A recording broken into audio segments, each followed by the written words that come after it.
Autismo clásico. Síndrome de Kanner. Imagina por un momento que el mundo funciona con un manual secreto que todos entendemos de manera automática. Cuándo hablar, cuándo callar, cómo interpretar un gesto o una mirada. Ahora imagina que nunca recibiste ese manual. No porque no quieras relacionarte, sino porque tu cerebro interpreta la realidad de una manera distinta. Así podríamos describir lo que ocurre en el llamado autismo clásico, también conocido como síndrome de Kanner, una de las formas más reconocibles del espectro autista. Las primeras señales suelen aparecer desde muy pequeños, incluso antes de los 3 años. A veces el lenguaje es escaso o incluso inexistente, y en lugar de hablar se usan gestos, pictogramas o aplicaciones en tablets para darse a entender. Otras veces sí utilizan palabras, pero de una forma muy particular. En vez de responder espontáneamente, repiten frases de películas o canciones. Imagina que le preguntas a un niño, ¿quieres agua? Y él te responde, ¿quieres agua? No lo hace para confundirte, sino porque está procesando el lenguaje repitiéndolo. Y cuando logran expresarse, lo hacen de manera extremadamente literal. Si alguien les dice, ¿me das una mano?, en lugar de entender que se trata de pedir ayuda, pueden mirar su propia mano con desconcierto, porque interpretan exactamente lo que escuchan. En lo social tampoco se trata de desinterés, como a veces se cree. Quieren relacionarse, claro que sí, pero las reglas invisibles de la interacción, esas que la mayoría de las personas entendemos sin pensarlo, les resultan como un código indescifrable. Por ejemplo, si en una conversación alguien dice en tono irónico, «Genial, justo llueve en el picnic», entenderán que está lloviendo, pero no captarán que en realidad la persona está molesta. Y si les preguntas, ¿cómo estás?, pueden responder con un reporte detallado. Tengo hambre, dormí mal y me duele el pie, en lugar del típico, bien, gracias. Otra de sus grandes características es la necesidad de rutina. Para muchos, las rutinas son un GPS interno que les da seguridad. Cambiar el camino a la escuela, servir el jugo en otro vaso o alterar el orden en que se ponen los calcetines puede parecer una tontería para cualquiera, pero para ellos es como si el mundo dejara de tener sentido. No es capricho, es que su tranquilidad depende de que las cosas ocurran de la forma predecible que conocen. Ahora bien, esa rigidez convive con algo fascinante, los intereses intensos. Donde otros ven simples pasatiempos, ellos encuentran territorios de auténtica maestría.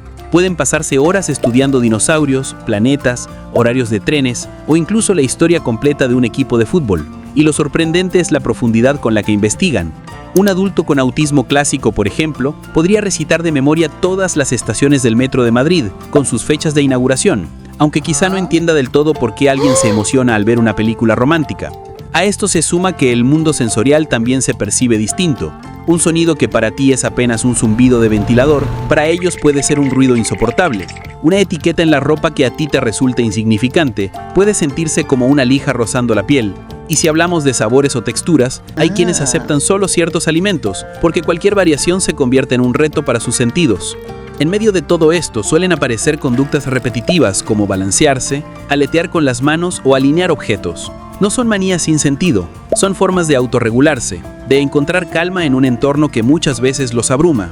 Y cuando llegan a un punto de sobrecarga, lo que llamamos un meltdown, no es un berrinche para llamar la atención, es como un cortocircuito emocional que necesita espacio, comprensión y tiempo para que su sistema nervioso se estabilice. Con apoyos adecuados, la historia cambia radicalmente. Hablarles de manera clara y concreta, anticipar los cambios con tiempo, dar opciones sencillas en lugar de 1000 posibilidades y sobre todo, usar sus intereses como motores de aprendizaje puede marcar una diferencia enorme. Un niño apasionado por los trenes puede aprender matemáticas con horarios ferroviarios, geografía con mapas de metro y hasta lectura con manuales de transporte. Su pasión se convierte en la llave para abrir otros conocimientos. Lo más importante es derribar mitos. Que no te miren a los ojos no significa que no les importes. Que hablen mucho no quiere decir que no puedan ser autistas. Y que tengan dificultades en unas áreas no significa que no puedan desarrollar talentos extraordinarios en otras. Te cuento un ejemplo realista para que lo visualices mejor. Mateo, un niño de 6 años, se sabe de memoria el plano completo del metro de su ciudad y le encanta compartirlo.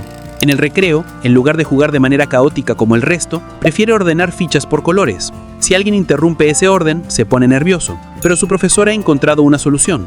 Le avisa con 30 segundos de antelación antes de que suene el timbre y le permite usar auriculares para amortiguar el ruido. Sus compañeros también aprendieron que en lugar de decirle simplemente «Hola», funciona mejor algo como «Mateo, ¿me enseñas tu mapa favorito hoy a mañana?». Con esa pequeña adaptación, él se siente seguro, comparte su pasión y logra integrarse. Síndrome de Asperger. Imagina tener una mente capaz de recordar detalles que otros olvidan al instante. Fechas, fórmulas, datos curiosos, pero al mismo tiempo sentir que las interacciones sociales son como resolver un rompecabezas sin tener la imagen de la tapa de la caja. Esa es una buena forma de describir lo que ocurre con el síndrome de Asperger, un perfil dentro del espectro autista que combina grandes talentos intelectuales con desafíos invisibles en lo social. Las personas con Asperger suelen destacar por su pensamiento lógico, su memoria y su capacidad de concentración en temas muy concretos. Si a un adolescente con Asperger le interesan, por ejemplo, los insectos, no solo va a coleccionar algunos bichitos en frascos, probablemente va a aprenderse sus nombres científicos, sus hábitos de alimentación y hasta la clasificación completa de cada especie. Y lo más impresionante es que puede recordar esos datos con una precisión que dejaría boquiabierto a cualquier profesor universitario. Pero al mismo tiempo que el cerebro brilla en esas áreas, el día a día en lo social puede ser todo un reto. Mientras la mayoría de las personas entendemos de manera automática cuando una frase es sarcástica, cuando alguien nos habla en serio o qué significa una expresión facial, para alguien con Asperger esto no es nada evidente. Es como si cada gesto, cada tono y cada mirada tuvieran que descifrarse manualmente. Y eso consume muchísima energía. Piensa que mientras tú gastas tu batería social en piloto automático, ellos están haciendo cálculos internos todo el tiempo para no perderse ninguna pista. Esto no quiere decir que no quieran relacionarse, al contrario, muchas veces desean encajar y tener amigos, pero el esfuerzo que implica decodificar todas esas señales invisibles los deja agotados. Por eso, después de una fiesta o una reunión, es común que necesiten un tiempo de soledad para recargar. Otra de las características típicas del Asperger son los intereses monotemáticos. Son pasiones intensas que no funcionan como un simple hobby, sino como un refugio y un motor de estabilidad emocional. Un estudio reciente en Cambridge mostró que centrarse en estos intereses puede reducir la ansiedad en un 62%. Eso explica por qué un joven con Asperger puede pasarse horas hablando de astronomía o de la historia de los videojuegos, pero olvidarse de detalles que para otros parecen básicos, como combinar los calcetines. Su cerebro prioriza lo que le parece realmente esencial, aunque para los demás no siempre tenga sentido. También es común encontrar hipersensibilidad sensorial. Sonidos que para ti son apenas un murmullo, como el tic-tac de un reloj o el zumbido de una lámpara, para ellos pueden ser insoportables. Y ni hablar de ciertas texturas de ropa o alimentos. Algo tan pequeño como una etiqueta en la camiseta puede convertirse en una distracción constante, como si tuvieran un mosquito pegado a la piel. En lo motriz, algunas personas con Asperger parecen un poco torpes. Abrochar un botón o atarse los cordones no es falta de habilidad, sino que la conexión entre el cerebro y el cuerpo no fluye con la misma naturalidad. Así que lo que para ti es un gesto automático, para ellos puede requerir la misma concentración que resolver un sudoku. Un detalle curioso es que muchas veces las personas con Asperger pasan desapercibidas durante la infancia y adolescencia, porque académicamente funcionan muy bien.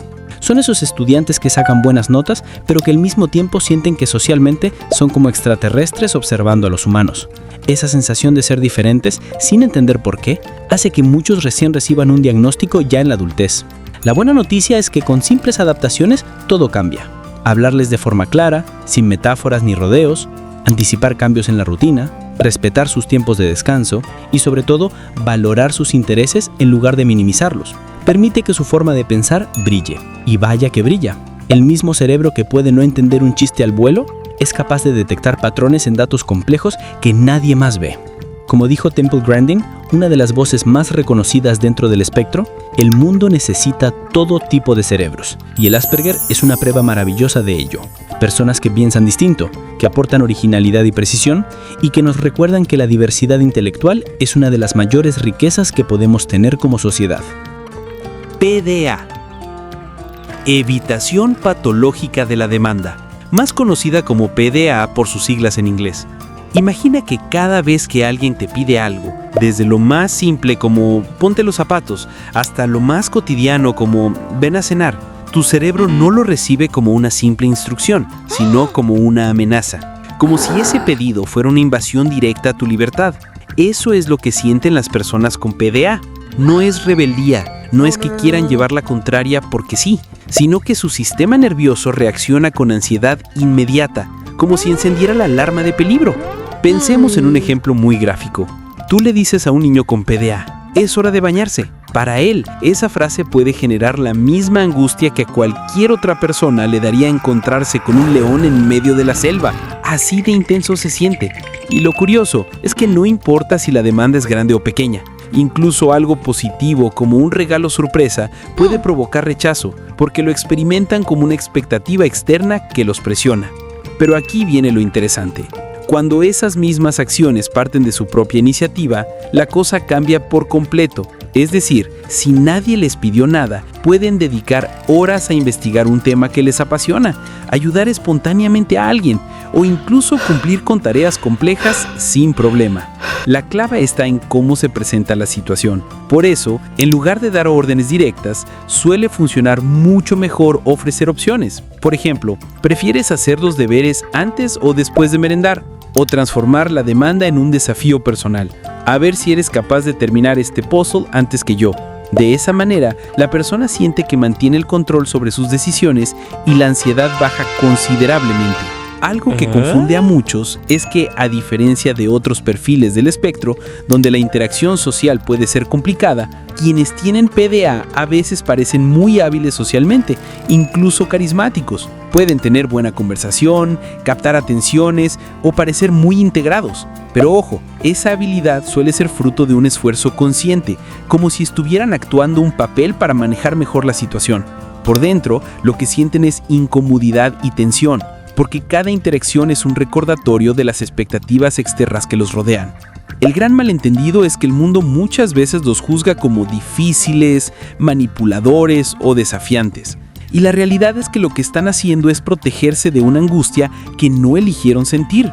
No es que no quieran colaborar, es que el modo en que su cerebro responde a las demandas externas los coloca en una especie de estado de defensa automática. La buena noticia es que con estrategias sencillas y mucha comprensión pueden desplegar todo su potencial. Adaptar el lenguaje, darles espacio para decidir, respetar sus tiempos y celebrar sus logros desde su propio ritmo hace que brillen tanto como cualquier otra persona en el espectro.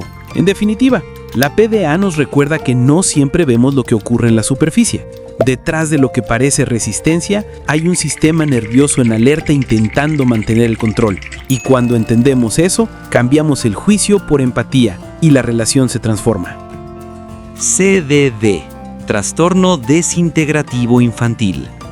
A diferencia de otros tipos de autismo, donde las diferencias aparecen desde el principio, en el CDD los niños comienzan su desarrollo de manera aparentemente típica. Caminan, hablan, juegan, aprenden a controlar esfínteres, todo parece ir bien. Pero de repente, entre los 2 y los 10 años, ocurre algo devastador. Empiezan a perder esas habilidades que ya habían adquirido. Imagínalo como si un edificio bien construido, que ya estaba terminado y decorado, de pronto comenzara a desmoronarse sin previo aviso. Un niño que contaba historias deja de hablar de la noche a la mañana. Una niña que corría y saltaba empieza a tropezar con sus propios pies. Sonrisas que antes aparecían con facilidad se transforman en miradas perdidas. Para las familias, es como ver un retroceso que duele tanto como si se tratara de un duelo silencioso. Lo más desconcertante es que hasta hoy no se sabe con certeza qué lo provoca. Algunos investigadores creen que podría deberse a mutaciones genéticas espontáneas que interrumpen funciones cerebrales, como si alguien apagara los interruptores de una casa poco a poco. Otros estudios apuntan a que podrían existir factores neurológicos aún desconocidos. Lo cierto es que, al ser tan raro, se estima que afecta aproximadamente a 1 de cada 100.000 niños. Todavía falta mucha investigación. El golpe emocional para las familias es enorme, porque no solo se enfrentan a un diagnóstico, sino a la pérdida de habilidades que ya habían celebrado con alegría. Es como ver que todo lo aprendido se borra, dejando un vacío difícil de comprender. Sin embargo, en medio de esa dificultad, existen caminos de apoyo. No hay una cura definitiva, pero sí terapias intensivas que pueden ayudar a recuperar ciertas capacidades o al menos a mantener la conexión con el entorno. Por ejemplo, se han usado terapias combinadas con música, luces y movimiento, que logran pequeños avances como un contacto visual o un intento de imitar un gesto. Y aunque a simple vista pueda parecer algo mínimo, para esas familias, cada pequeño paso se celebra como una gran victoria. Lo más importante en el CDD es la detección temprana. Si un niño empieza a perder habilidades que ya dominaba, deja de hablar, pierde la capacidad de controlar esfínteres o de interactuar como antes, lo fundamental es buscar ayuda profesional cuanto antes. Cuanto más rápido se intervenga, más posibilidades hay de estimular el desarrollo y de encontrar estrategias de apoyo. El trastorno desintegrativo infantil nos recuerda que el espectro autista no es uniforme y que hay perfiles que pueden ser particularmente difíciles de comprender y de acompañar. Pero también nos enseña algo poderoso, que la resiliencia y la esperanza de las familias, junto con el esfuerzo de la ciencia, siguen abriendo caminos para que estos niños logren reconectar con el mundo, aunque sea en pequeñas pero valiosas formas. Síndrome de Rett. Ahora pasemos a un tipo de trastorno dentro del espectro autista que es tan peculiar como desafiante, el síndrome de Rett, que afecta casi exclusivamente a niñas. Fue descrito por primera vez en 1966 por un pediatra austriaco llamado Andreas Rett, y desde entonces ha intrigado a la ciencia porque combina características muy específicas que lo hacen reconocible. A diferencia del trastorno desintegrativo infantil, donde la pérdida de habilidades aparece de forma repentina, en el Rett los cambios siguen un patrón más predecible, aunque igualmente doloroso. Lo que ocurre es más o menos así. Durante los primeros meses de vida, las niñas parecen desarrollarse con normalidad. Comienzan a gatear, a balbucear, a jugar. Pero entre los 6 y los 18 meses, ese desarrollo se frena, y lo que sigue es una pérdida progresiva de habilidades que ya habían adquirido. Una de las señales más características es el movimiento repetitivo de las manos, como si estuvieran lavándoselas constantemente.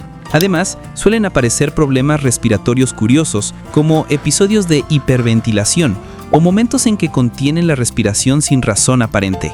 Otro signo común es la desaceleración en el crecimiento de la cabeza, lo que médicamente se llama microcefalia adquirida. La causa principal está en un gen llamado MECP2, que funciona como una especie de director de orquesta del cerebro. Cuando este gen no cumple bien su función, las neuronas reciben instrucciones equivocadas.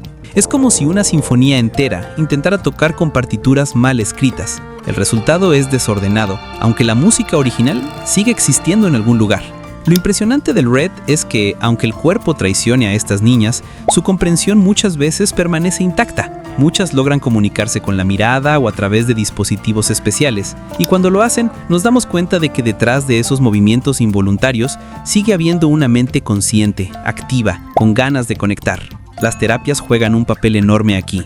No hablamos de curar el Rett, porque hasta ahora no existe un tratamiento que lo elimine, pero sí de mejorar la calidad de vida y mantener la comunicación. La música, la hidroterapia, el uso de tecnologías asistidas, todo esto ayuda a crear puentes entre ellas y el mundo exterior. Y cada pequeño logro, un gesto intencional, una mirada sostenida, un movimiento voluntario, se convierte en un triunfo enorme, tanto para ellas como para sus familias. El síndrome de Rett nos recuerda una verdad muy poderosa, que incluso cuando el cuerpo impone límites muy severos, la mente y la esencia de la persona siguen ahí, esperando a ser vistas y comprendidas. Detrás de cada movimiento repetitivo y de cada dificultad, hay una niña que siente, que piensa y que merece ser escuchada de la mejor manera posible. Trastorno generalizado del desarrollo no especificado, TGD-NE. Este término se usaba cuando un niño o una niña mostraba claras diferencias en su desarrollo, pero no encajaba del todo en otros diagnósticos más definidos como el autismo clásico o el Asperger. Era como si los médicos dijeran: sabemos que hay un perfil neurodivergente aquí, pero no cumple con todos los criterios para ponerle un nombre más específico. Los ejemplos son muy ilustrativos. Imagina un niño que a veces parece comprender perfectamente las emociones de su madre cuando está triste, pero otras veces no logra captar ironías simples o bromar que para otros resultan evidentes. O una niña que juega con otros niños, pero solo si las reglas del juego siguen exactamente lo que ella propone. De lo contrario, se retira. En el lenguaje, algunos podían conversar, pero tendían a repetir frases hechas o cambiaban abruptamente de tema, lo que hacía difícil seguirles el hilo. También podían presentar intereses muy concretos, aunque no tan intensos como en otros tipos de autismo. Por ejemplo, podían obsesionarse con un tipo de nubes, con coleccionar piedras de un color específico o con aprender todos los nombres de los planetas en orden. En lo sensorial, la sensibilidad estaba presente, pero variaba. Algunos sonidos o texturas podían resultar molestos, pero no siempre con la misma intensidad que en otros perfiles. Con el tiempo, este diagnóstico dejó de usarse de manera oficial porque se entendió que lo que en realidad mostraba era la amplitud y la diversidad del espectro autista. El TGD-NE fue clave para comprender que no hablamos de un molde rígido con síntomas exactos, sino de un abanico enorme de posibilidades donde cada persona combina rasgos de manera única. Muchas personas que de niños recibieron este diagnóstico, años más tarde descubrieron que lo que ocurría es que simplemente estaban dentro del espectro autista, aunque su perfil no encajaba perfectamente en una sola categoría. Como dijo una vez un joven que recibió este diagnóstico en su infancia, no era que no encajara en ninguna parte, es que nadie había entendido aún cómo funcionaba mi mente. El TGD-NE nos deja una enseñanza muy valiosa, que el autismo no debe mirarse como una lista de casillas que se marcan o no, sino como un espectro amplio donde cada persona tiene un modo particular de percibir, sentir y relacionarse con el mundo. Y así, amigos y amigas de Explicando Ando, hemos recorrido juntos los diferentes tipos de autismo y sus particularidades. Cada uno de estos perfiles nos recuerda algo muy importante, que la neurodiversidad no es un error que deba corregirse, sino una manera distinta y valiosa de habitar la realidad. Detrás de cada gesto, cada rutina, cada interés profundo, hay una persona con mucho que aportar siempre y cuando aprendamos a mirar más allá de las etiquetas. Por eso, me gustaría que te quedaras con esta reflexión. La verdadera riqueza de nuestra sociedad está en la diversidad de cerebros, de talentos y de perspectivas. Y comprender el autismo es dar un paso más hacia un mundo más inclusivo y empático. Ahora quiero preguntarte a ti, ¿ya conocías todos estos tipos de autismo? ¿O descubriste algo nuevo en este video? ¿Te identificaste con alguno de los ejemplos que vimos? Cuéntamelo aquí abajo en los comentarios, me encantaría leerte. Y si este contenido te ayudó a entender mejor la neurodiversidad, no olvides regalarme un like, suscribirte al canal y activar la campanita, porque aquí siempre vamos a compartir temas que no solo informan, sino que también nos hacen reflexionar.